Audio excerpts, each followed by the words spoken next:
Hello, guys. Welcome to this new edition of Mind Podcast. This is Adit Kapadia. Don't worry, you are not going to be just seeing and hearing from me in the next 45 minutes. I have a phenomenal panel with me, but it's been a very interesting week. We are back to what we do the best, I think, at Mindmakers, a pure political podcast. And today we are going to talk about a issue not discussed a lot in Indian politics. Unfortunately, the reason why we are is because the leader of the Samajwadi Party in UP, Mulayam Singh Yadav, passed away. Our condolences to his family and his party, and we are here to discuss about his life, his legacy, and many aspects that are ignored by the mainstream media. If we, like we were saying, we always have a recency bias, so many of the controversial things that he's done in the 90s have been forgotten. And I have a fabulous panel with me to discuss that. All of them also happen to be mind makers columnists, so you can say that we are absolutely biased towards our columnist. But without further ado, let me introduce our panel today. I have with me Rohit Pathania, columnist, thinker, and mind makers podcast alum, with whose we had the fantastic Punjab podcast, and his perspective on politics I always look forward to. I have with me Nidhi, Bahuguna, and Lavanya, Shivshankar. I'll introduce them, both of them separately.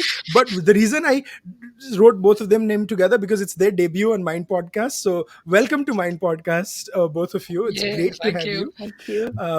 So Nidhi Thank you. is a writer, columnist. She's written for various portals, including Mindmakers. She talks about various issues, including national security, including many issues about where she's from as well, the Pahadi issues, and we especially want her to talk about that and Uttarakhand and what happened then. But I'm not going to say anything now about that. Lavanya Shivshankar is a columnist as well. She talks about a fabulous array of opinions on, from tech, space, culture, and majority. You also write China on your profile, so we're going to talk about what you talk about China.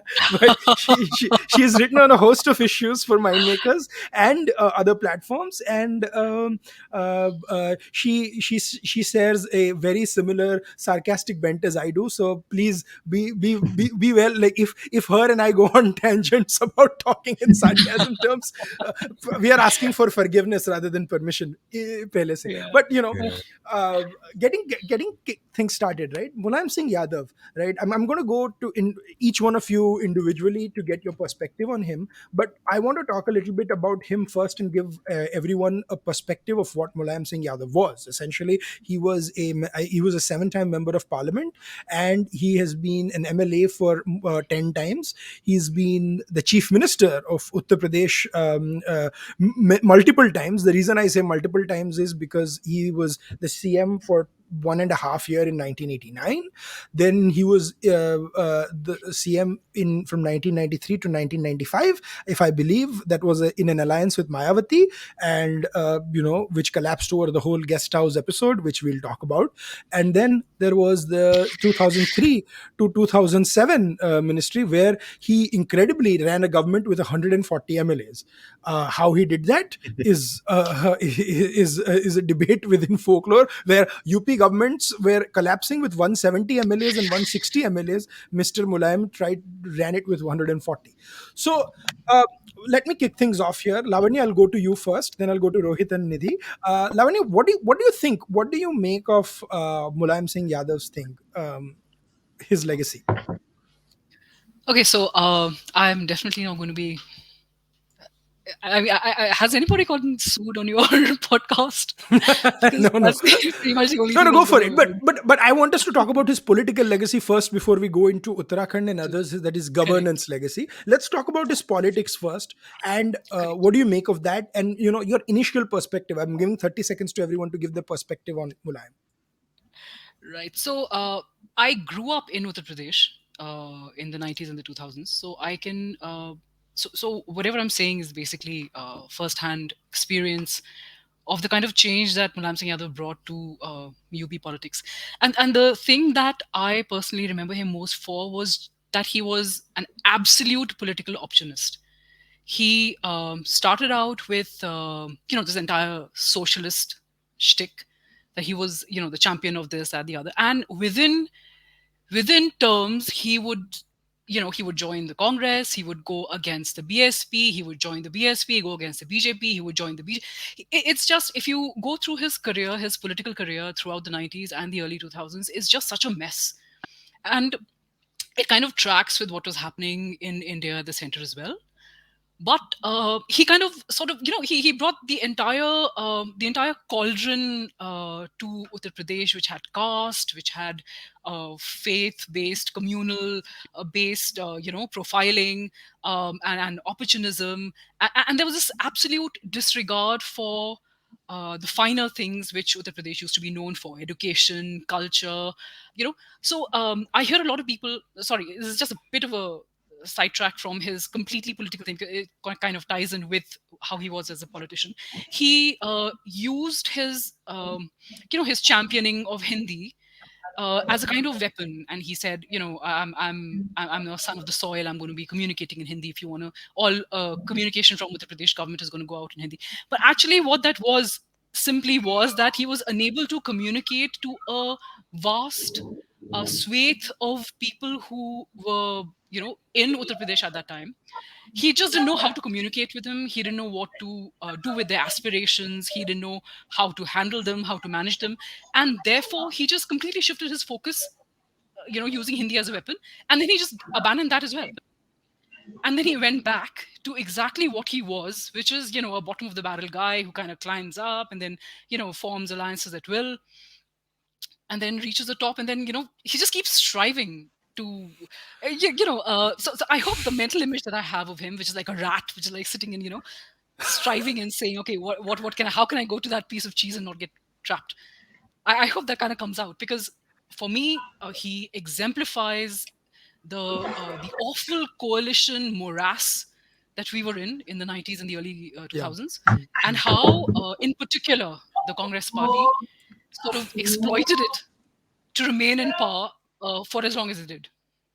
Abso- Absolutely, it's very interesting, and let's not forget he became the defense minister of India for a few He months in became those 90s. Oh dear Lord, for 2 whole years he was the Yeah, defense two minister, years. and I've Yes. heard people say that he was one who kind of brought this custom of taking the bodies of the guys who had given up their lives for us uh, to be escorted to their homes. But in 2016, I remember correct. I absolutely remember this. In 2016, this guy actually went up to one of his, to those ceremonies. He used to get invited to those college ceremonies. I don't know what they got out of it.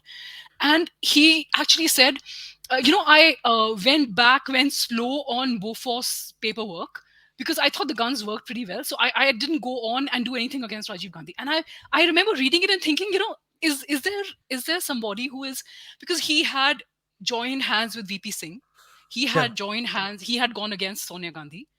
And here he is admitting that when I was the defense minister, I actually went as slow as I possibly could on the Bofors cases because, hey, I thought they were Not just that. I That's why I just called him a just legacy of contradictions, and I'm going to go to Rohit next on this. What is interesting is he in 1998 he is the single person who actually prevented Sonia Gandhi from becoming the prime minister of India. Right. So he did this with Rajiv Gandhi, but 98 when Vajpayee lost the government by one vote, Mulayam essentially did one of his famous U-turns. Right. And since Lavanya, we've talked that you talk about China, right? What is interesting is his position in Tibet, right? So he's actually supported a sovereign Tibet on the floor of the house in the parliament. He said Pakistan is not our enemy, China is, and so India should That's right. reclaim its stand on sovereign Tibet. It's weird, like that. I honestly don't Totally. know what that person stood for, right? And as a defense minister, one would think that what were his positioning in the 90s, because I do believe that the IK Gujral prime ministership was sort of disastrous for Indian intelligence services, right? And he Mm, was the defense minister at that time. So mm. what went on, right? I don't know, and that remains to be seen. And we'll get to that, but again, I don't want to get into digressions. I want to stick to the political part. So Rohit, I want to come to you that let's talk about Mulayam's legacy, building off from where Lavanya said. You were talking about when we were talking offline, you were talking about this quote that you wanted to share, right? That you knew about, and then the 90s in Uttar Pradesh, what they stood for, and was UP in the 90s the jungle Raj before Bihar when Mulayam was the CM? Yeah, Yes. thanks for the Yes. opportunity, Adit. And honestly, I just to start off, there's a very interesting anecdote about Mulayam Singh Yadav. So everybody knows that he was the champion wrestler of his times. He was famous for something called the Charkhi Pachhad. So Charkhi Pachhad basically means when you're swinging the opponent round and round like a snake, so to speak. Now, what it means is that, and it was said that this is a skill that he carried even into Indian politics. So, when you think about it, he was a master of turning around and flipping at the same time without you even realizing that he's made the flip. On the issue of national security, everybody remembers the bodies being brought to villages as an order being passed by Mulayam Singh. People have conveniently forgotten that it was under his chief ministership that Simi was able to regroup as the Indian Mujahideen in Uttar Pradesh. And this is on record. Even the Prime Minister of India, who today, Mr. Narendra Modi, as the Chief Minister, during his campaign speeches in 2008 and 9, mentioned this specifically. Even in 2012, he said this. And you can go and check all the records. The After the Ahmedabad blast of 2008, the crack that opened the lead that opened the case, basically why that cracked the case wide open, it eventually went and traced back to eastern UP. Most people don't remember that, and eastern UP is supposed to be the god of Mulayam Singh Yadav and his family in every sense. So keeping that aside, even in the on the issue of law and order, and this is something again people have forgotten, within a few months of Mulayam Singh Yadav coming to power in 2002 or 2003, 2002 3, yeah, uh, the son of Adobe India CEO was kidnapped for a ransom, Oh yeah, and right. in that era, everybody believed that kidnapping hai to sapa ka aadmi hai. It was a no. It was sort of an open, dirty secret that used to float everywhere in it Yeah. across the northern belt. Or for that matter, within even a couple of months after that, another child of another IT company, this time it was Microsoft's, that got kidnapped for ransom. And this kind of targeting, because they were quote unquote rich people, easy, I would say, easy gooses that laid golden eggs, industrialization of Western UP fell back by a decade, because the minute the law and order situation worsened, everybody packed the bags and left. And that is why Gurgaon in Haryana benefited much more. At least kidnapping to nahi hoti thi. That was what the people used to say. Here they just pick your child up and they will ask you for ransom left, right, and center. And it was a very strange time, Rohit, too, because if you remember, because आसपास कौन था हरियाणा के आसपास, so it was Punjab who was having struggles of its own in the 90s, where KPS Gill was trying to quell the situation, and on the other side you had Western UP, which was being run by Mulayam, and at that time UP was very politically unstable. So you had BJP as the dominant force, but then BJP's government gets essentially 365 was sorry 356. The government was dismissed after Ram Janmabhoomi, after Babri Yeah. Masjid, and then Mulayam comes with Mayawati, and the whole guest house thing happened. And I want to come to that, but before that, let me go to Nidhi because she hasn't spoken yet, and then I'll come to you, Rohit. So, Nidhi, your perspective about Mulayam, and then if you want to talk about Mulayam through the 90s. Yeah, I think I'm very suited to speak about this because I belong to Meerut and Hmm. I'm married into Uttarakhand. Hmm. So in the 90s, when Mulayam came, I was studying in Sophia Girls' School, and I remember that we had people stoning our school because we're English medium school. And then he Oh God. started, what people have forgotten. Yeah. And what people have forgotten is that in 1990s, he said, okay, we'll allow cheating because Kalyan Singh was very strict about cheating. So he said, Right, okay, right, right. everybody will be allowed to cheat. We have forgotten that. And that put back the education system of UP. And then when the protests started for the separate state of Uttarakhand, uh, people have forgotten that from 1st September, 1994 it started. The killing started, and he just uses police like just to kill people. He had no compassion. And I remember living in Meerut. Everybody knew about what he was doing. And as a young girl in Meerut, we were told not to go into many areas. Police would not register a complaint if a Hindu girl was teased by a Yadav or a peaceful. And that is, you can ask anybody living in Meerut that time or anybody living in UP that time. The law and order was that bad. The teachers could not catch students for cheating. You could not, I mean, I have never gone. Now, after Yogi has come, we go out in the evenings. I do not remember ever leaving my house after 6 o'clock in the evening when I was in Meerut. And then when we start discussing the Rampur Tiraha, I will tell you much more than what all happened in Uttarakhand. So, Yeah, anything no. else you want to So ask no, about no, this? absolutely. So I want to talk a little bit about, before I come to Rohit next and then Lavanya, the Anti-Copying Act of 1992, because you actually gave me a great segue, because that's what I was going to talk about. So it was the brainchild of the current Minister of Defense, Mr. Rajnath Singh, who was the then Minister of Education, who him and Kalyan Singh were essentially, brought it together. Basically, it stopped the practice of mass copying in schools. And what it meant was that it allowed the police to actually come into the rooms to conduct checks. But the minute the Samajwadi Party and the BSP came into coalition the next year, they repealed the act. And that what you're saying, see, hota kya hai ki once you have enabled, and then you cannot unwind this, right? So the minute you repealed it, you give the bahubalis, the local goons, the basically them to come and do whatever they want. And that was the biggest problem. So that happened, right? But Rohit, let's go. So now this is that we come to the 93-95 coalition, right, where Kanshiram, after doing his whole Sapnath Nagnath thing, finally decided to go into alliance with Mulayam Nath, right? And then the government was pathetic, but then that culminated in a very horrific guest house scandal where it's been written about. I think we've had a fantastic piece on it as well, which talks about Brahmdatt Dwivedi, the then BJP MLA, who took blows for Mayawati when the Samajwadi, the alleged SP workers were, kind. So, Rohit, would you like to tell about a little bit about that, and then what happened, and then Mulayam Yeah. goes into national So, limelight?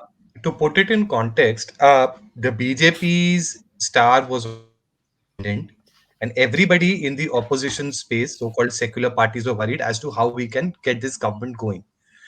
So, apparently, and this is what the BBC has also said in a video about this issue, and has been documented in some books as well. Some businessmen who were close to Samajwadi Party and Bahujan Samaj Party simultaneously essentially got the two parties' elders, uh, Kashiram and Mulayam Singh, to come together and form a coalition. Though it was well understood that since Mulayam Singh was carrying forward the legacy of Chaudhry Charan Singh, which was a virulently anti-Dalit party in every sense, uh, he himself was a very anti-Dalit leader, despite all we talk about him. That is Chaudhry Charan Singh. That this was a coalition of contradictions in many ways. However, because there was some business interest backing it, it happened. The deal breaker eventually turned out to be the way Mayawati, who was made the in charge of the coalition, used to target the government on a daily basis, and that is why there was a personal vendetta element that came into the picture when it was about attacking Mayawati in that guest house scandal that happened that year. And of course, Mayawati somehow survived. But look at it this way: Mayawati also was defended by the BJP, but Mayawati and Mulayam both signified one very interesting thing of their era. They were never, even if when it came to saving their lives, they always went back and backstabbed the very people who saved them or helped them. If the 2002 government of Mulayam Singh Yadav could survive for so long, it was only because the BJP never pulled the opposition, the no confidence motion ever. If you think about it, he never had the numbers, and yet it is said that there was some kind of strange understanding with the BJP, and he backstabbed the BJP in 2004 by not even coming forward to support the party.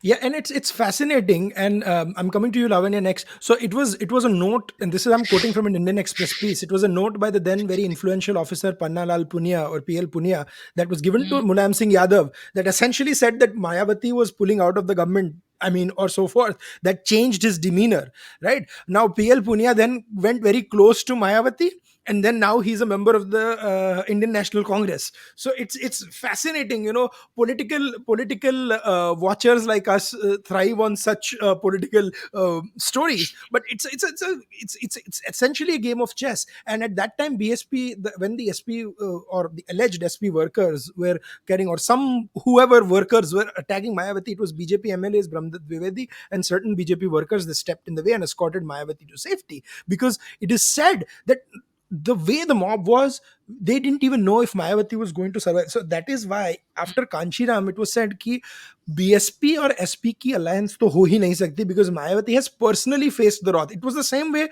what Jayalalitha faced after MGR mm, died, and correct. that she has, some parts of the ADMK and DMK, there is never going to be any conciliation. But moving, but then of course, political opportunism has its own thing, and they did join hands after all in 2019, but it didn't work. So Lavanya, I'm coming to you then. Let's move from Mm, the 90s to the late 90s, and then that will give us our gateway to Rampur Tiraha. And then the mm, last part of the podcast, I'm going to talk about his post legacy as well. So mm, what do you view on Mulayam Singh Yadav's role in the late 90s? Because that was a very interesting, he grows into national limelight, because when the VP Singh, not VP Singh, I'm sorry, when the HD Devegowda government, ये third front में VP Singh इतना घुस गया है कि by default your seriously. option is VP Singh when you talk about third front. But HD Devegowda's government in 1996, both Lalu and Mulayam played a big role in propping him up. And it is said by a lot of political watchers कि when they were debating कि CM कौन बनेगा or PM कौन बनेगा, it was people cancelling each other. So Lalu would say Mulayam नहीं बन सकता, Mulayam would say Lalu नहीं बन सकता, and that way people cancelled each other till Devegowda was the only one remaining in the room, and he's like इसको बना देते हैं PM, because no one is against Devegowda becoming the PM. So that's how he he became the prime minister.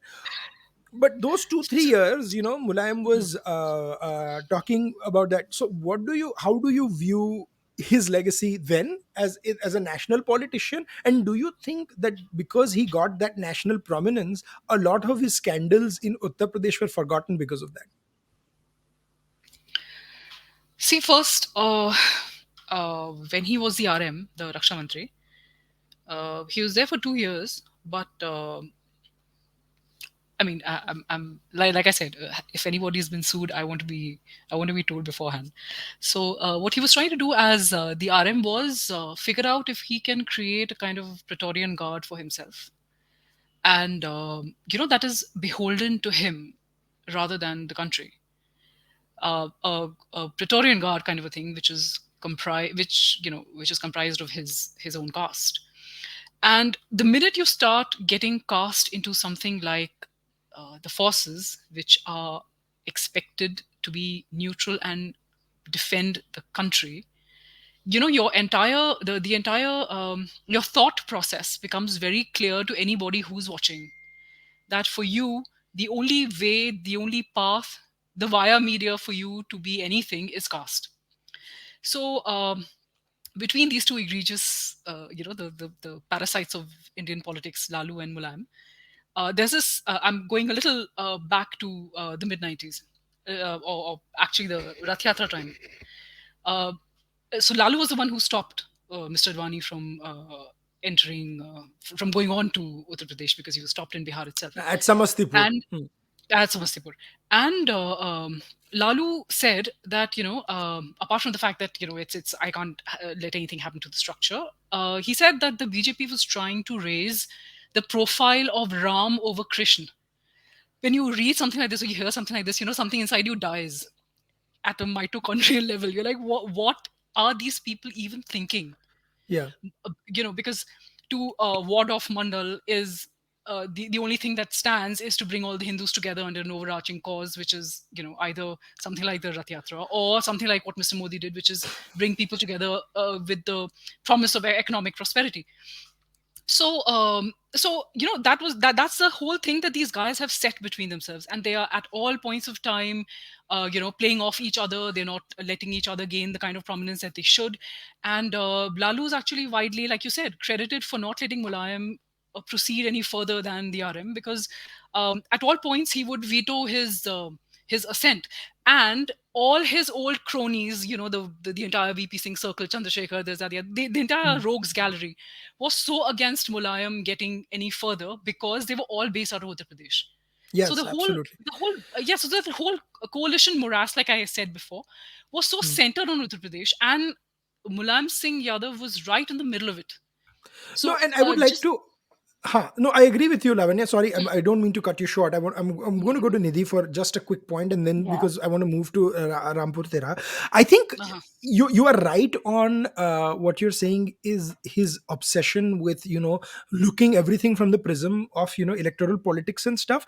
But I think his defense minister issues was not because of any malaise as much as he was so focused on winning Uttar Pradesh that he thought, कि भाई, even here my caste politics will come in, so I have to go to Uttar Pradesh saying that, see, these two vote banks I favored even when I was defense minister. Again, I'm not playing a defense for Mulayam Singh Yadav, but I think that is where that warped thinking comes from, that even though you are a central minister, you are still thinking of only कि मैं CM कैसे बनूंगा 5 साल में. And scarily as it may seem, so वो 5 साल में CM बन गया, because in one India. 98 he stopped being the CM. In 2003 he was the CM. So it is unbelievable on that course. But before I get to back to you, Lavanya, Nidhi, your point on the late 90s thing, and then we'll jump to the next sort of phase in Mulayam's career. Yeah. So what Mulayam did was he gave so much. He told the Yadavs and the Muslims that you choose me and you get a pie in the power. Hmm. So nearly all the police people, all the promotions were either of Yadavs or of Muslims.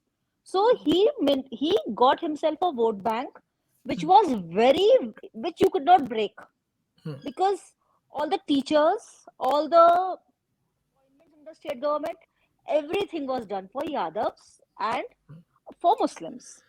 They were allowed to encroach land. They were allowed to build masjids. They were allowed to do anything. You couldn't file an FIR. तुम्हारा घर कब्जा कर, they would come and they would कब्जा fire zameen, and you couldn't do anything. People were Hmm. helpless, and the other people were so disunited. They were so fearful. They said, "Okay, let us hang on to these people. At least we'll get a part of the pie." So when he became a defense minister, he just told them, "See, I'm trying there also to get reservations for you all." Though he knew very well he could not do it, but then Hmm. he put that hope in people. I remember I used to wonder, why are people voting for him when Hmm. there is nothing? We had no water. We had our own. I'll tell you, our life in UP used to be no electricity. So we Hmm. all had our inverters and we all had generators. We all had our bore wells dug in. We had our hand pumps because there was Hmm. hardly any municipal supply. Roads were broken. You couldn't go out of the house. And the education system was so broken that everybody aspired to come to Delhi or to go to Bombay to study. So even then, people are voting for him because they said, "Okay, if we vote for Mulayam, the Yadavs were voting. Then all the assorted people around the Yadavs were voting." This is how he managed to make a vote bank that did not crumble for years, and that's how he came back to Yeah, power. I In sorry, that, and he just actually about you. used, yeah, Yeah, yeah. No, no, please go ahead, yes, Lavanya. Sorry, I just remembered yeah, because Nidhi kind of yeah, yeah, reminded me that I was thinking to bring it up because in 2003 I remember there was this other caste dynamic that he had coined called Ajgar. I don't know if you guys remember. That was supposed to be Ahir, yes, yes, Jat, G is Gujar, yeah, and R is Rajput. So yeah, apart from yeah, the empire that he had, he also coined this Ajgar term. I mean, it yeah. can't get any more whatever than this. And I also remember that because of this entire Ajgar You are thing, right. I won't go deeper. Probably Nidhi will take it up Hmm. later. But he released a lot of Pota accused. Won't go into any details over there because I'm not Ah, sure how that works out. But I remember he released a lot of Pota accused because of this Ajgar thing. And there was yeah. this there was this tussle of. So the law and order that she's talking about, Nidhi, is a direct fallout of his, that coalition, the new caste coalitions that he was trying. Sorry, back to you. No, no, yeah, absolutely. I think it's Ajgar is Ahir, Jat, Gurjar, and Rajput. Like you said, that And was Rajput, the right? coalition that he created. There's a Hindustan article which says that they were ditching strategy in 2022 and starting this new Gajab initiative. I don't know what is Gajab, but read that Hindustan Times article. I'm Good not. God. This is It before. is Gujar Ahir. He must have put Gujar. No, it is Gurjar, Gujar, Ahir, Ahir, Jat, Jats, Brahmin. and Brahmins. No, and Brahmins. So it's Yeah, called Gajab. yeah. So, huh. You know what's the And ultimate part? People have sort of forgotten that in 1993, when and by the way, this is their victory of Mayawati and Mulayam is always overhyped because they barely crossed what the BJP had received in terms of the total number of Mm, seats that time. So it was correct. actually BJP was still the largest party by far in the assembly, Vidhan yeah, Sabha. But the slogan that came up was "Mile Mulayam Kashi Ram, Hawa mein ud gaye, Jai Jai Shri Ram." Shri Ram. So people should remember what is the base of these people. This is from a man who claimed Jai to have Shri worked Ram. with Dr. Hava Ram mein Manohar tha. Lohia, Huh, who had a Mm, lot of respect for Lord Ram, mm, all the people. So, I mean, opportunist to the core in that sense. And it mm, reminded me of one very funny story that I heard once from somebody who had spent a considerable amount of their life in Bundelkhand, mm. working there as a field Hmm. NGO activist. Bundelkhand had such a high crime rate, mostly shielded by the Samajwadi Party, that even if you sold a buffalo, you'd get kidnapped for Firauti. Wow. It was it was extremely backward as a region. Most of Yeah, the dacoits were basically supported on caste lines, the yeah. same Ajgar Ah, line, mm, and they even if a buffalo got kidnapped, even buffaloes got kidnapped. Forget sales of buffaloes, even buffaloes got kidnapped for Firauti was the joke running around in Bundel. no, You not had just to that, be in their house Rohit. by 5. Yeah, you said you used a very important point, and I'm coming to Lavanya and Nidhi next after this. Ki BJP actually in 93 it got 177 seats. In 96 it got 174 seats. So till Kalyan Singh was in charge of the UP BJP and was the default leader, the BJP actually did very well in Uttar Pradesh, right? Because you had a strong leader. And then Kalyan Singh would, apart from getting the usual BJP, because BJP would do very, very well within the upper caste vote bank as well. But then Kalyan Singh would also ensure that you get the Lodh vote, the OBC vote as well. So mm, it was doing well. Now come to 2002, and what people forget is between 99 and 2002, Kalyan Singh was sidelined, right? He opened his own party and then he rebelled and stuff. That is why Mulayam got 143 seats, not because, and between 1997 and 2002, BJP also did their musical chairs where they had Ram Prakash Gupta, Rajnath Singh, and Kalyan Singh all being CMs for like Yeah, 2 years each. mm, So 2 years. and then you had this bizarre sort of stuff where Mulayam Singh had 143 seats, but with with dissidents from BSP who had 98 seats at that time. And in fact, if one may argue, BJP got the raw end of the deal of the coalition in yeah, 2002. They formed the yeah, government, and then come to 2004 general elections, Mulayam Singh gets 39 out of 80 seats. Like he had no yeah, business getting 39 MPs, right? And BJP gets reduced to 10. Then they realize the folly, and then Kalyan Singh is. I think Narendra Modi in 2014 realized the folly that we cannot make the same mistakes as 2033. So 10 years later, the first thing he does is gets Kalyan Singh into the BJP because he was the, to use a very new age term, the OG leader of UP BJP. He was the original guy who built a coalition that can win. Of course, Yogi to abhi hai, but he built on Kalyan Singh's legacy essentially. yeah. So, So, in fact, Lavanya ji and Nidhi ji would also remember hmm, one of the choices of the three chief ministers in that time was a man called Ram Prakash Gupta, hmm. who was the butt of jokes for his dementia problems. I mean, Oh my god. you made a man who had a dementia problem clearly evident as the chief minister of the largest state of India in terms of population or geography. I mean, it can't get worse than that as one of the Correct. choices. Yeah, and he was very old. I mean, he passed away, I think, 3 or 4 years after he became the CM of Uttar Pradesh. So he had did have, but he was a stalwart leader of BJP. But then again, kya hota tha ki there were so many factions within BJP. So they were, plus the national BJP and the state BJP had their own thing. So Rajnath Singh was first transferred to national, then brought back to the state.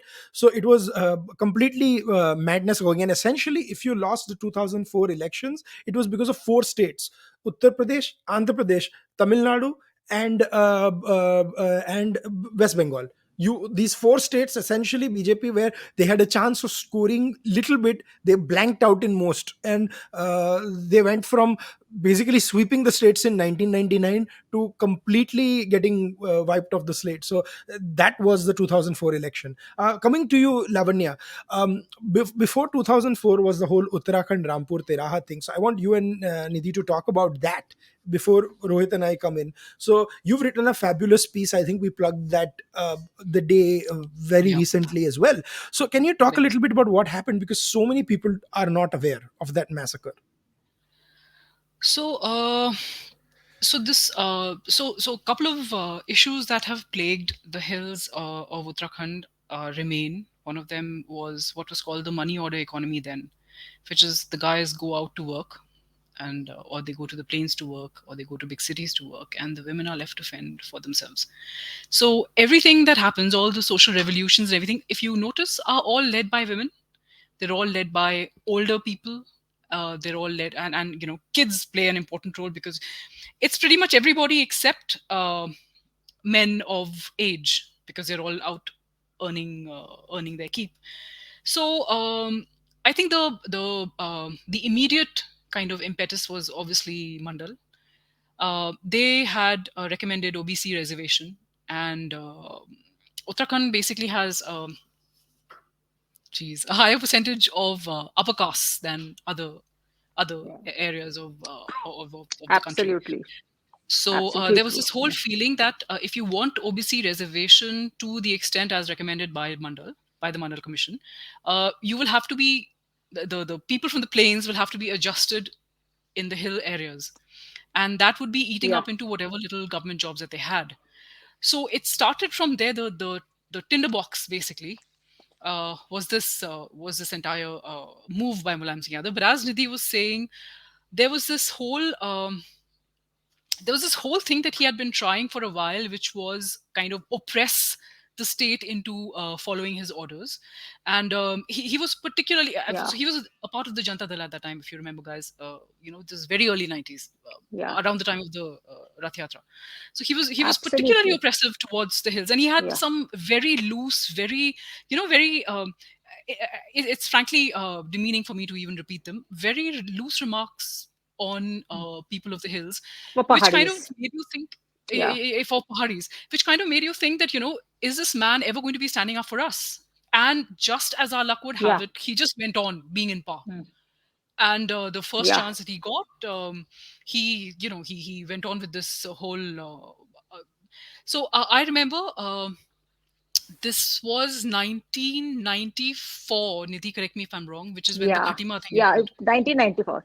Yeah, 1st 1994, September, when the Khatima happened. Khatima thing. Yeah, Correct. 1st September, So, Khatima. Yeah, Uh, Khatima. Khatima, and then yeah. there was Second Masuri was immediately after Masuri. that. Masuri Second immediately Yeah, was yeah. after that. Masuri. Yeah, and this Yeah. is this is a chief minister who is regularly opening fire, who's regularly telling his Yes. policemen to open fire on his own Fire. citizens when they are protesting. Yes. And they Yeah. had been agitating for a separate state for a while. These are all activists, and when I say Yeah. activists, I don't mean activists like Medha Patkar. I mean general, Yeah. actual, genuine activists, people who are drawn from the ranks of the citizenry. And Villages. Yeah.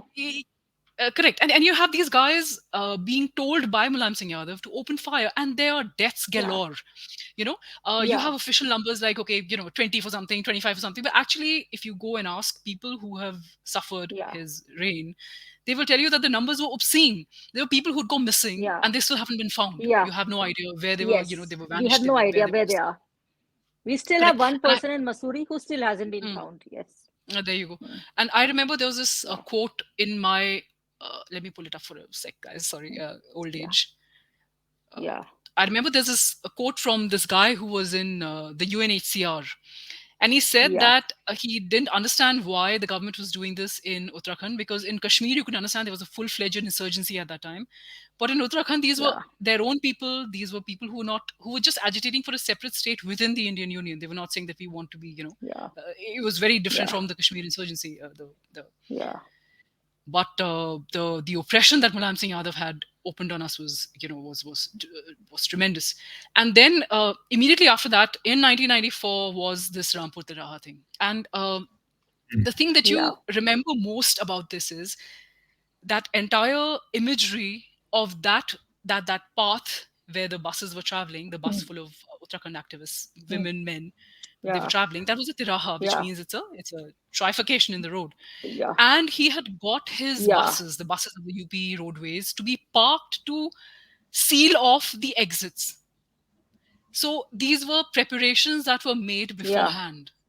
It is impossible that as the chief minister of, Yeah. both the areas, hills and the plains, he had no Mm. idea about it. Of course he did. And then when these Yeah. exits are blocked and the buses are trapped inside, he literally gives them the order to go and gun them down. Bhundo. That those were his words, which the Yeah. activists who were there repeated. Mm. Now most people focus on the way, Mm. the women were kind of treated, but actually it was a Mm. full-fledged massacre.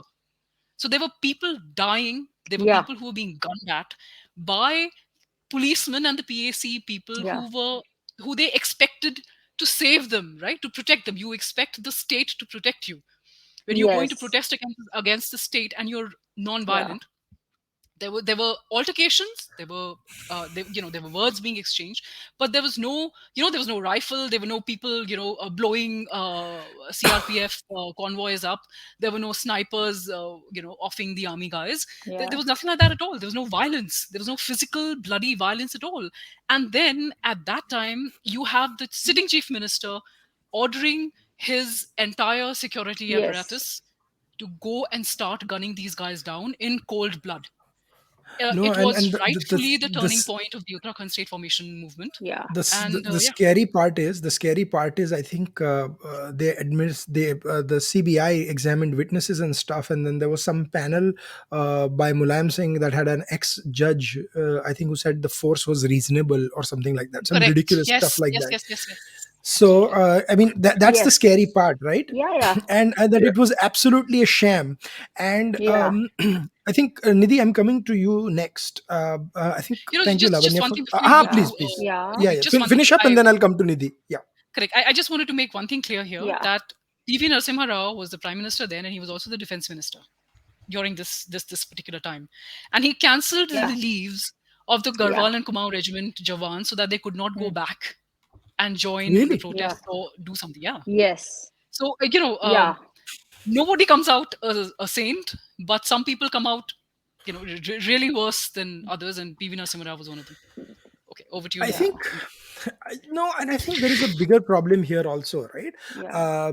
Because again, like what I talk about recency bias, people forget that 20-25 years ago, because there was no social media, and media too was controlled by like 5 people, 10 people who were hell-bent on portraying Mulayam Singh Yadav as the Mm. savior of the Uttar Pradesh, right? So Mulayam and Lalu Oppressed. are the oppressed, And the yeah. So oppressed. Mulayam and Lalu are the Yeah. two most underreported Yeah. politicians in Uh, India if you count the criminal acts committed by their alleged yes. supporters, right? I mean, Absolutely. how many today talk about the Shilpi Gautam case or the Champa Mm. Biswas Yeah. case and the insane amount of Yeah. Yeah, controversies, right? yeah. I mean, I won't even Yeah. talk about this, guys. Look up online, just read about what Yeah. happened to Shilpi.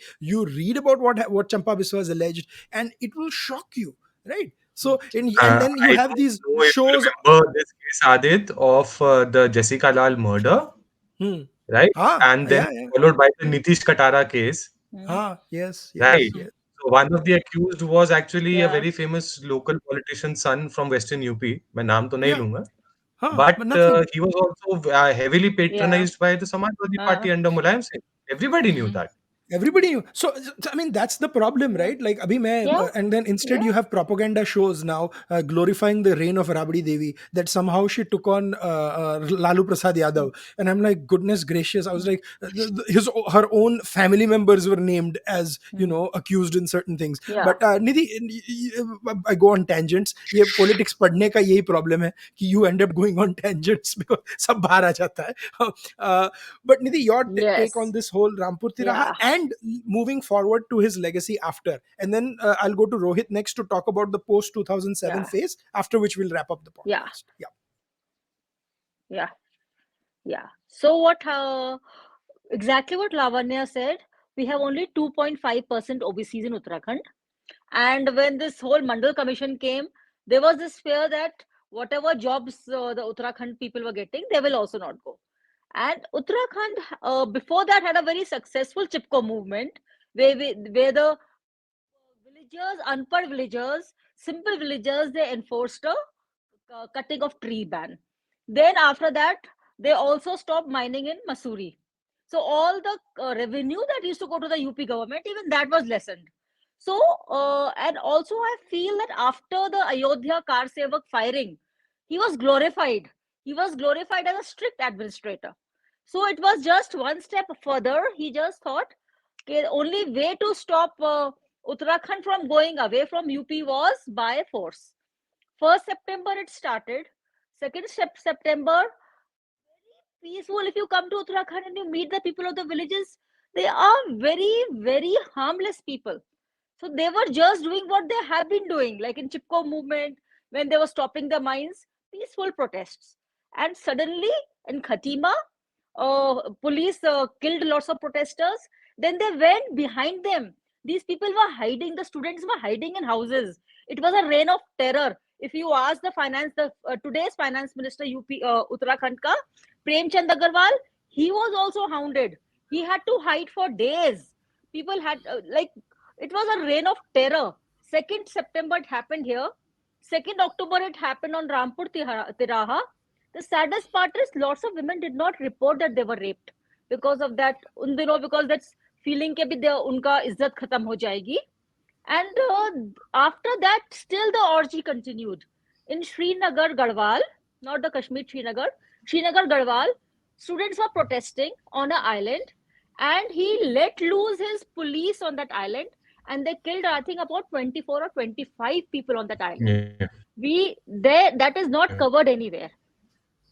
Imagine. So this went on till end of Yeah. October, True. till November. And it was just terror. There was terror in the hills when my father-in-law used to tell those days that people would not open their mouths. There was so much of CID and all going on.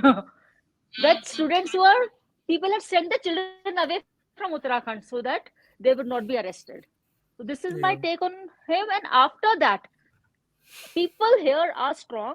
They were convinced that we have to fight. And finally, and one more thing I'll tell you, in 1954, the proposal to separate the hill states from Uttar Pradesh was passed. And throughout the 70s, people of Uttarakhand knew that they are being exploited because their forests were being cut for UP. Then the mines were being exploited for UP, so that it was a grassroots movement. Yeah, it's And we were very similar to supported what finally Jharkhand by, also yeah, alleged about Bihar. Ki the mining was being misused by the yeah. Bihar sort of government. Sorry, continue. Yeah. G, absolutely. Yeah. So it is just that he thought because he was hailed as a strong administrator post the Kar Sevak shooting, he thought that is the only way he could do it. And there's no empathy in him. He treated Garhwalis and Gumaunis like dirt. He did not respect them. He did not think that their lives were worth anything. Only a person with that mindset could kill so many people, harmless, unarmed people. And the orgy continued for nearly 2 months. And those pages So of this history is my thing. Yeah, sadly have been forgotten. yeah, Thank you, yeah, Lavanya and Nidhi, for sharing this. yeah, Couldn't have been easy to share yeah, this. Rohit, I'm Yeah. moving yeah. from there. If anything you want to say on that, to the two post 2004 avatar of Mulayam, because there Mulayam had forgotten that he was used to be anti-Congress at one point of time, or that was the time of Amar Singh, because people have even forgotten Yeah, yeah, how yeah. close Amar Singh was then, and essentially was running the Samajwadi Party. And See, in fact, since you mentioned Amar Singh, it's very pertinent to point out a couple of interesting aspects to Mulayam Singh Yadav's personality. One was, of course, the fact that he had an amazing personal rapport with everybody across the board, which is one of the reasons why you never got bad press about that man personally. As an example, there's this very funny anecdote that I often quote to people. So, very few people know that Mr. Surjit Singh Barnala, who was the Chief Minister of Punjab during the heydays of terror, eventually with his government getting suspended, had gotten so exasperated with the state of affairs that he had run back to Lucknow, where he spent most of his schooling and college days, just to, take a breather. But he had taken no security posse, not a single document to prove his identity, and got thrown in jail. really, And at that time, yeah, and at that time, Mulayam Singh Yadav was the chief minister. huh, And he kept saying, I am SS Barnala, the chief minister of Punjab. I need to talk to Mulayam Singh Yadav in his like really subcontinental educated accent English. And these policemen were like, who the hell is this man? Pagal aadmi hai, maro isko dande, all the time. Eventually, they thought that try kar lete hain, and Mulayam Singh Yadav personally went to the police station to free Mr. Barnala, saying, Barnala sahab, ab yahan kar kya rahe ho? huh, That was the kind of rapport he had developed with everybody, being in the yeah, center at in the Lok Sabha and all that. So that tells you a bit about the kind of man, he approachability was. people saw in him generally at an individual level. Having said Ironic, that, ironically, just to add one thing, since we talked about hmm, Uttarakhand, Mr. Barnala became the first governor when Uttarakhand was created in 2000 till yeah, 2003. Just to tie exactly, our podcast in a very strange sort of way. yeah. Huh, go on. But on the other hand, he also had a big weakness. In the name of propping leaders across castes and communities, he pushed for his personal friends and all of more than often looked over their shortcomings. Two characters, Amar Singh and Azam Khan, are names that you can never forget that have been introduced by Mulayam Singh Yadav into India, into Uttar Pradesh's politics in a way none could imagine. Hmm, hmm. Akhilesh Yadav once said about Amar Singh कि मेरे पिताजी तो जमीन पे सोते थे and it was Amar Singh who taught him how to sleep in an air conditioned room on a bed. So when you hear that kind of story about him, and the Yeah. fact that Amar Singh was always the dirty tricks department politician for the Samajwadi Party anyways, Hmm. The you deal realize maker. what Mulayam Singh Yadav's politics was probably about behind the veneer of being son of the soil. Hmm, Azam Khan, everybody knows his terror reign hmm, Rampur mein, and yet we all know what have all he's done. In 2016 or 17, I believe it was Mulayam Singh Yadav's birthday, and Azam Khan had ordered a special buggy or a cart, horse cart from London. And when hmm. journalists asked him कि आपका पैसा कहाँ से है हमें तालिबान ने पैसा दिया was the way he mocked the journalists to basically wish them Yeah. away from asking questions about the lavish sums that were being spent for his birthday celebrations for his dear friend Mulayam Singh Yadav. And at that time, it was very interesting. There was a group of friends, Amar Singh, Subrata Roy Sahara, Anil Ambani, and a certain Mr. Yes, Bachchan who turned 80 yes, yesterday, where yeah, Mulayam Singh Yadav was there. People forget in the 2007 wedding of Mr. Abhishek Bachchan and yes, Aishwarya Rai, Mulayam Singh Yadav also showed up. Tab to Amar Singh was yes, very close to the Bachchan family. So this is, matlab, 15 साल में कहाँ से Mr. Bachchan is the lone survivor of that group and yeah, everything else. and the ultimate dal badlu in that sense, Congress, Samajwadi Party, and up to No, I every think we all 15 know years, no, why he's 1987, he was an elected Congress MP. When the whole yeah, Bofors yeah, yeah, scandal happened, by 2003 4, he was Samajwadi Party. again, but I think Mr. But Jaya Bachchan is still a Samajwadi Party MP, so I don't think they've Yeah, completely broken ties exactly. off with that. Never broken. And very theatrical when it comes to her Lok Sabha performances as well. If you don't believe True. me, please just on YouTube just see what Samajwadi she has to say on that. But it's very interesting. So Amar Singh, of course, broke away with Samajwadi Party in Yeah. the last few. And for that matter, But Jayaprada being introduced into politics at yeah, the yeah. behest of Amar Singh. Oh yes. So, I mean, the kind I, of bizarre experiments that these people conducted at the cost of UP's no, populace and it is was just, something strange. And he and Jayaprada contested on Congress tickets in Lok Sabha in 2019, where yeah, Sridevi was campaigning for Jayaprada, and he said, "Election ke baad I will get Madhuri Dixit to campaign here," or some bizarre statements that he made. Yeah, Amar Singh. seriously. Huh. So I mean, these are the it kind. just So, went but in into I remember directions. clearly in 2004 when the UPA government was being formed, and they were thinking कि seats कहाँ से आएंगे. Without invitation, Amar Singh showed up in 2004 and gifted all his 39 MPs as an outside support to the. And it was a strange 14 years where both BSP and SP were giving outside support to the Congress. Whenever there would be a problem with the government, दोनों आ जाते थे बचाने के लिए. So, Yeah. moving to the last part of the podcast, and Lavanya, I'm coming to you next. Um, I have to tell a very funny anecdote. 2002-3 mein, there was a no confidence motion that was issued. That was one of my first times when I was starting viewing the parliamentary procedures live, right? So Hmm. 2002-3 mein, there was a no confidence motion issued by the by Sonia Gandhi against the Vajpayee government, and everyone knew it was going to fail. So Sushma Swaraj was defending on top the government, and she kept Hmm. saying, "Mulayam bhai, and ye meri baat suno. Mulayam bhai, meri baat suno." And Mulayam Singh Yadav was obviously in the opposition, Hmm. and Manohar Joshi was the speaker. So something they were going back and forth, and Somnath Chatterjee suddenly got up and said, "Arey, both of you listen to me." So Manohar Joshi goes, "ये भाई बहन की लड़ाई में पापा कहाँ से खड़े हो गए?" And the whole house just burst out. So it is one thing I will give them Mulayam Singh credit, and others was they did have that old world humor that is Hmm. being missed now, and that they, yes, they have a legacy which is quite terrible, which we must discuss. But I wish the current parliament also has that level of camaraderie or something where they can joke about these things each other in the middle of the no confidence motion. And I'll save that clip. It's actually BJP has tweeted out that entire exchange debate, so I'll cut it out and show it that. So Lavanya, your closing remarks, and then I'll go to Nidhi and Rohit. So I have two things actually. One was his. So I heard somewhere that he was responsible for letting Mr. Manmohan Singh's nuclear deal come through.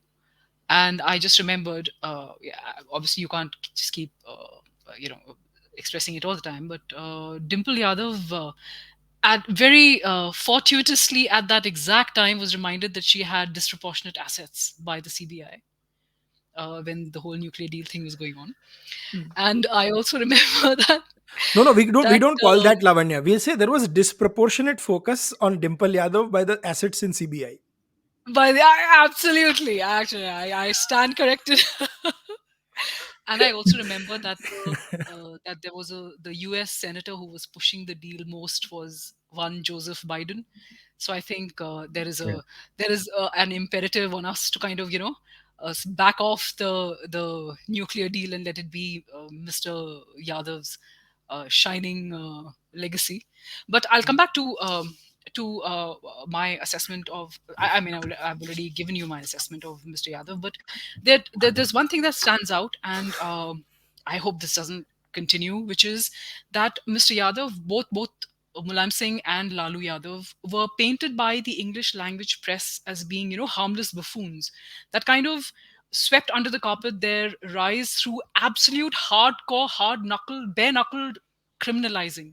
You know what I'm saying?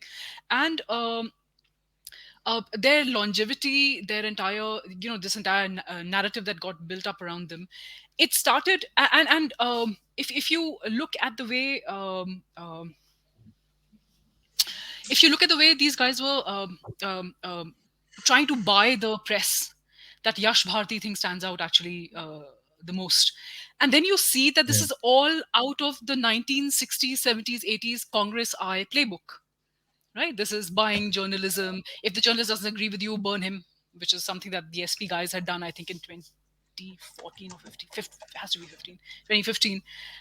And this entire nepotism thing that he passes his mantle on to Akhilesh, even though there was his brother lurking in the background, people knew that Akhilesh was going to be his heir, and they kind of accepted it. There was no protest against it. Nobody said, this is not meritorious. They sort of expected him to be the nepotist that he was. But all of this was straight out of the Congress playbook. And by the time the 2000s kind of ended and the 2010s rolled in, all of this had become dated.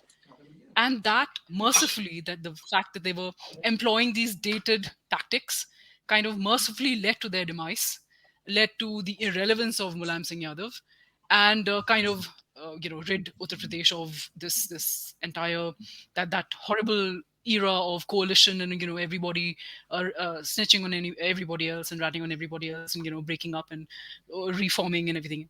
So in the end, you've been very kind in calling him a study in contradictions. I think I would, I would remember him as the butcher of his own people. He was just a brown version of General Dyer, as someone said. I think it was Shwetank, who's also one of your regular panelists. Yeah, yeah. Just a brown version of General Dyer. You always And get kudos for quoting Mindmakers, columnists on Mindmakers podcast, Lavanya. yes, I'm joking. Go for it. Yeah. I'm more loyal than Mulayam Singh Yadav ever was. So that's it. He was Yeah. outdated. He was irrelevant. He was pushed to the side, Yeah. and he kind of just, he had it coming. And Also represented a very interesting generation in Indian politics where they made sure that baki state mein kuch bhi ho, their own area always sought some sort of development or some sort of fold. So Mulayam Singh had his Republic of Saifai and Jaswant Nagar. Mm, Sharad Pawar had his Republic of Baramati. I always call them republics within republics, right? Charan Singh and Ajit Singh had their areas in UP as well, Bagpat area, mm. right? So it was very interesting. So और ऐसे कितने लोग हैं within Indian politics at that time who do that. So Nidhi, I'll go to you next for closing remarks, and we'll end with Rohit's closing points. Nidhi, yes. So I would just say that was a very sad time in our Indian politics when just on the basis of a little vote bank, of a fixed vote bank, you could blackmail, you could strike negotiations, you could get positions like the RM and others. And now when the delivery started, when the Modi era politics started, and people began getting delivery of things irrespective of their vote bank, is when they realized that we don't have to stick on with the neta. At least in UP it has happened, in Uttarakhand it has happened, when people began getting deliveries of basics. Before that, they never got it.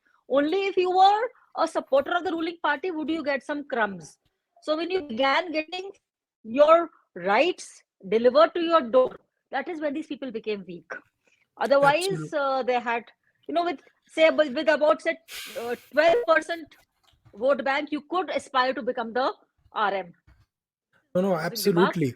Fortunately, I think this will never repeat. After the Modi era, such cynical politicians will not have a foothold in politics, is my reading.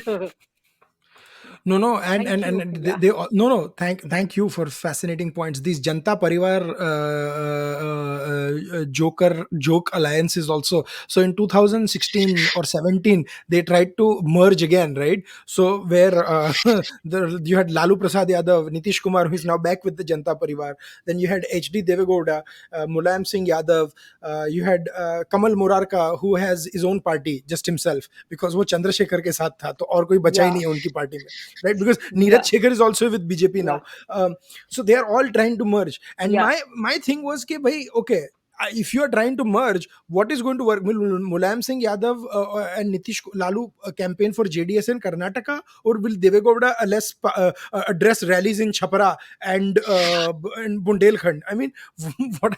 So the whole Yeah. concept was outdated. True. Essentially, it was like कि we are tigers of our own turf. We don't Yeah. have a common binding national ideology, so they would come up with this bunkum of either anti-congressism with socialism at its core, or anti-BJPism with socialism as its core, whenever it's with secularism, their level of secularism at its core, whenever it suited them. And of course, this was absolutely ridiculous. But Mulayam was the fountainhead of these Janta experiments. So, Rohit, with that in mind, I'll give the last floor Yes. to you before we wrap up the podcast. Your perspective and what Mulayam Singh Yadav's legacy. I'm very happy that you brought up this Janta story, because if you look at the broader socialist politics of the 70s and 80s in particular, the so-called successors of Dr. Ram Manohar Lohia had certain traits about them which persisted till the very end of their political careers.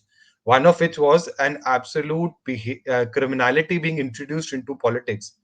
Now, mind you, Mulayam Singh Yadav himself had survived an assassination attempt in the 70s, with a bit of brain being put behind it by asking his supporters to shout ki "Arey wo to Netaji to mar gaye" types. If you remember the story very well, I'm sure everybody must have heard of that story. But if you look at what the kind of people Netaji propped in the politics of UP, the number of Bahubalis that were brought in, the Atiq Ansaris, the or similar to Lalu's Shahabuddins, you had a variety of, strong men being brought. People like Amar Mani Tripathi, who had murdered a poet, Madhumita Shukla, because she had become pregnant in an illegitimate relation, in an extramarital relationship. And even then, such people essentially being pushed forward. Or for that matter, the fact that Mulayam Singh himself was considered to be the man who ordered the attack on Mayawati by his henchmen. I mean, in a way, it's good to see that at least in Uttar Pradesh, if not in Bihar entirely, that era of politics will probably be a thing of the past in another few years. And though, I mean, the kind of personal charisma that the man carried, there was a slogan in the old days about him, जिसका जलवा कायम है उसका नाम मुलायम है. So, whether we like it or not, he still remains an enigma for a lot of people in this country. No, no, and the scary part is, I think Amarmani Tripathi's son was given a ticket to as an MLA. I think he's still, if I'm not mistaken, he won as an independent, I think, MLA in 2017, and he's actually I think he was having a, backed by the Samajwadi Party there, yeah, yeah. he's having his own sort of case going on with about his own wife and so forth. So I mean, it's kind of crazy what they've done. It's a legacy. The reason I said legacy of contradictions is because it's also contradictory how people, media, everyone remembers them. But hopefully we were able to share some perspective on this, and I thank you all for joining. Usually we do a book recommendation at the end, but I would recommend, guys, for this podcast, one book will not do justice. Please read at least 40 to 50 pieces which actually chronicle the guest house situation, what happened, the whole issues with Amar Mani Tripathi, the whole Yes. DP Yadav controversy that also happened that we forget about, right? There were many, the whole culture of Bahubalis that existed in UP in the 90s, and the state suffered as a result of that, right? Because people were rather than thinking about the state, there were Bahubalis thinking about the districts and so forth, right? Or it was said that you were thinking way more localized than other issues. But with this podcast, I hope were able to shed lights on some issues. I mean, I know we were four of us, so I mean the time was always limited, but I really appreciate Nidhi, Bahuguna, Rohit Pathania, and Lavanya Thank Shivshankar for you. joining this podcast. Thank you Thank guys you so so much. much. And Thank you we so My much for apologize pleasure. joining for us. the connection going up and down, but we were able to get you the whole podcast. And that, please write to us, share, like, share, subscribe, follow everyone on Twitter. We would have tagged everyone on that. Subscribe to our YouTube show, like the show as well. But we'll be back next week with more. Till then, it's goodbye, and thank you for joining us.